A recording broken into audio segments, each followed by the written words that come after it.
Olá pessoal, aqui é o professor Fernandes, como é que vocês estão? Bom, vamos dar continuidade aqui ao nosso estudo sobre cônicas, né? Esse é a segunda videoaula aí, e nessa videoaula nós vamos falar um pouco sobre a parábola, tá certo? Na videoaula anterior falamos sobre a hipérbole, vamos falar um pouquinho sobre a parábola agora. Bom, o que é uma parábola, né? Essa curva, ela já, das três cônicas que se destacam, né, que é elipse, hipérbole e parábola, a parábola é uma das que vocês ouvem mais falar, né? Porque a parábola, essa curva, essa linha, é o formato da equação quadrática, né? O formato da função quadrática, melhor dizendo, que é a função polinomial do segundo grau, que vocês estudam tanto no ensino fundamental quanto no ensino médio. Então, a parábola são essas curvas, né? Que tem esse formato bem característico. Então, a curva que descreve, por exemplo, o movimento de uma bala lançada por um canhão é chamada de parábola. O movimento com trajetória parabólica já era estudado por Galileu Galilei no século XVI. Nessa figura aqui abaixo nós temos uma ilustração elaborada por ele, por Galileu Galilei, né? Uma ilustração aqui da trajetória de uma bala de canhão, tá certo? Descreve aqui o formato de uma parábola. Outra situação onde a gente observa parábolas, né? Esse lago aqui no Parque do Ibirapuera, em São Paulo, os arcos aqui, né? Que são jatos de água, né? Eles têm esse formato aí de parábola também. Aqui à direita, né, no caso esquerda de vocês, nós temos a ponte Juscelino Kubitschek, que fica em Brasília, que tem essa estrutura, né, uma ponte hasteada, né, tem é suspensa por cabos, né, essa estrutura aqui, ela tem o formato de parábola, isso tem uma razão científica para isso, né, a parábola tem uma característica que é propícia para esse tipo de construção, tá certo? Bem interessante essa característica da parábola. Bom, mas o que é a parábola, né, do ponto de vista aí da geometria analítica? Então, dados um ponto F, que a gente chama de foco também, né? No caso da elipse e da hipérbole, são dois focos. No caso da parábola, é um foco só. Pertencente a um plano alfa e uma reta D, nós vamos ver daqui a pouco, ela se chama diretriz, contida nesse mesmo plano alfa, com F não pertencente a D, ou seja, o ponto F, o foco da parábola, não está em cima dessa linha D, não pertence a essa reta D, certo? Seja P a distância entre o ponto F e a reta D. Então, a distância entre F e D, essa distância aí a gente está indicando com a letra P. Daqui a pouco vocês vão ver que esse P é o parâmetro, né, o parâmetro da parábola. Então, parábola é o conjunto dos pontos desse plano alfa que estão à mesma distância de F e de D. Então, se você pegar qualquer ponto sobre a parábola e calcular a distância desse ponto até o ponto F e calcular a distância desse ponto que você escolheu da parábola até a reta D, você vai ver que essas distâncias são iguais. É assim que é definida a parábola. Tá certo, pessoal? Quais são os elementos principais da parábola? O ponto F, que a gente chama de foco, está localizado aqui, ó, está localizado aqui, fica sempre na região interna à parábola, certo? A reta D, que é essa reta que está em verde aqui, que a gente chama de diretriz, o parâmetro P, que é a distância entre a reta D e o foco, o ponto F, o ponto V, que é o vértice, e observe que o V é exatamente o meio do caminho entre a reta D e o ponto F, certo? Por isso que nós temos essa relação, olha. A distância de V a F, a distância do vértice ao foco, é igual a metade do parâmetro, P dividido por 2, tá certo? Então, são esses os elementos aí da parábola. Vou falar um pouco sobre a equação da parábola, né? Assim como nas outras cônicas, nós temos dois formatos diferentes, a depender da posição da parábola. Então, nesse caso aqui, nessa primeira situação, nós vamos tomar aqui um plano cartesiano, né, com a origem no vértice da parábola. Então, a origem do plano cartesiano aqui, o ponto 00, coincide com o vértice da parábola, e o eixo das abscissas passando pelo foco. Então, o eixo X aqui é o eixo que contém o foco e é perpendicular aqui à diretriz, tá certo? Pronto. A diretriz vai ter a equação, né? X igual a menos P sobre 2, que é uma reta vertical aqui.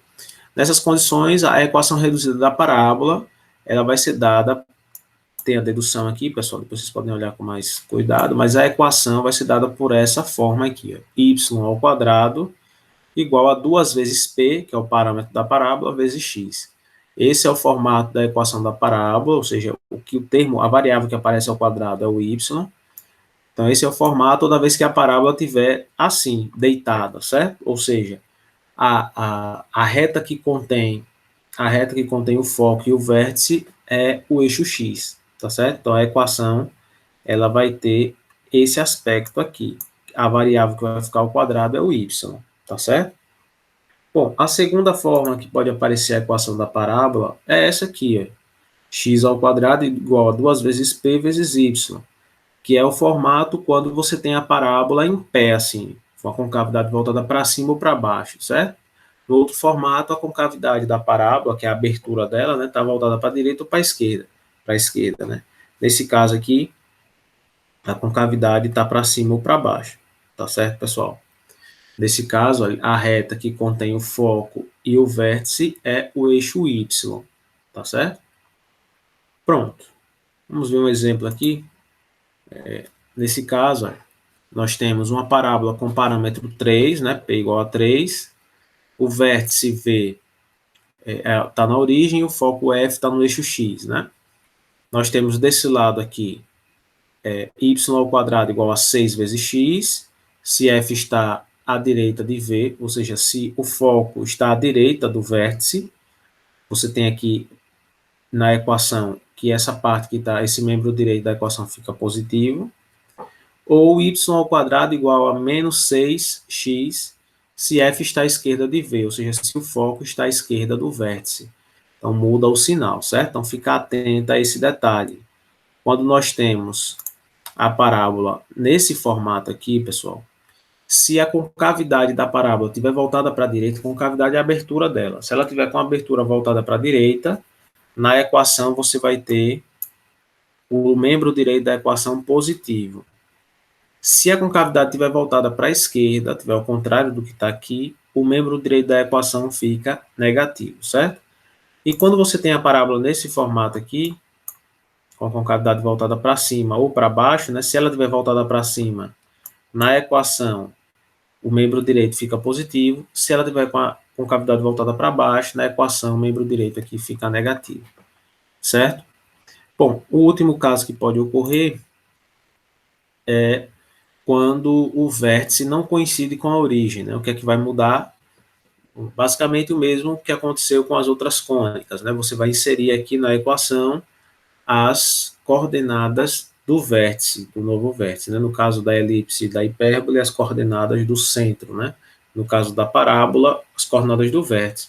Então, aqui do lado esquerdo da equação, ao invés de aparecer simplesmente y ao quadrado, vai aparecer y menos y0.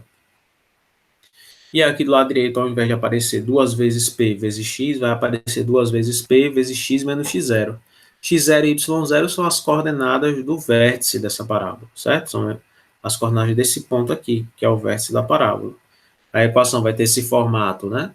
Se o vértice e o foco, né, formarem uma reta que é paralela ao eixo x, e vai ter esse outro formato aqui se o foco e o vértice formarem uma reta que é paralela ao eixo y, tá certo?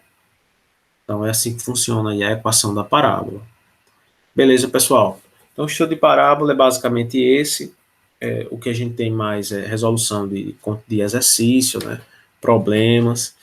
Veja só, o objetivo dessa abordagem é dar uma visão geral para vocês do estudo dessas cônicas. A gente não consegue entrar muito nos detalhes.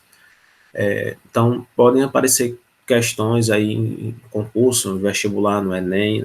Esse conteúdo não é um conteúdo tão presente no Enem, mas já apareceu algumas vezes. Ele aparece mais em questões de concurso e alguns vestibulares, principalmente na região sudeste.